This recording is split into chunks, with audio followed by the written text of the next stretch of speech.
Hi, I'm at a job in Fairfax, Virginia, and this video I'm going to show you how to replace a roof pipe flashing, step-by-step procedures, and the materials that you're going to need to complete this job is a flat bar just like the one I'm using, a hammer, 1.5-inch galvanized roofing nails, a utility knife, Geocel Tripolymer sealant that you can buy from any roofing supply house, and of course the matching color shingles.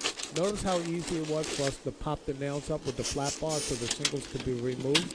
Once all the shingles were removed, then the old flange is removed and the new one is placed into position, making sure that the flashing goes underneath the shingles directly above. When that's done, we could then fasten the outside corners with 1.5-inch galvanized roofing nails. Never place any nails through the flashing on the sides or anywhere directly above, only on those 4 corners, and then seal the nail head with Geocel Tripolymer sealant. Now we're applying the sealant along the outside edge on both sides so that the new shingles can be adhered to the flashing to prevent water from going underneath the shingles and seeping underneath the flashing and causing leakage anywhere directly below the roof pipe flashing.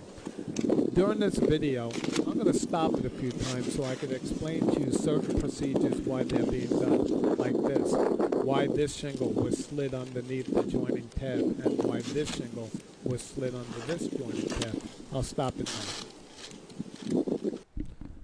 Okay, the reason why this shingle was slid underneath this tab is to close up the key mark. The key is where one tab, this tab joins up against this tab, is called the key. This is called a 3-tab shingle, and these keys is a set pattern throughout the entire roof. Now let's make believe this shingle's not even here, and someone's going to replace it with an open key, a small shingle that's from here to the edge of the roof pipe flange. Alright, so now they fasten a small little shingle there with an open key. That has just created a problem, because if you lift that shingle up, you will see the outer edge of the roof pipe flashing edge. You'll see the flashing underneath. You will also see the nail underneath as well. So that will cause leakage directly anywhere below here. So now the reasoning for this wide shingle here is to close up these open keys on both sides. Because this shingle is going underneath this tab to about this point.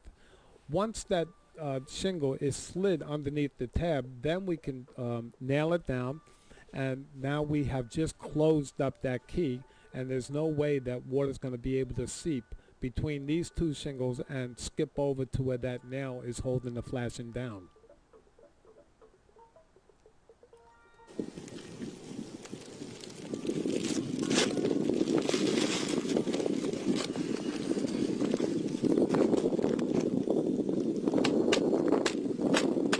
Notice how the nails are being fastened on the outside edge of the flashing. It's not going into the flashing.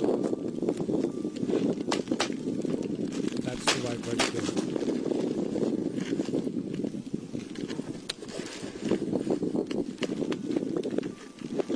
And you have to fasten another nail here. If you only put one here, this shingle will slide. It could slide. So you always put another nail here to hold it down. Now we're sliding in a new pre-cut shingle into position and lifting the top shingles up so that this one here can be slid underneath. And once it's placed in the position, then we lift this shingle up and we put a nail in underneath this. And when we fasten this shingle in, we make sure that we keep our nails far away from the flashing and don't have the nails anywhere near the keys. Notice how this shingle edge here is rested up against the rubber collar. That's a problem. So what you always have to do is you got to cut the outside edge so it doesn't cut through the rubber collar and cause leakage directly below.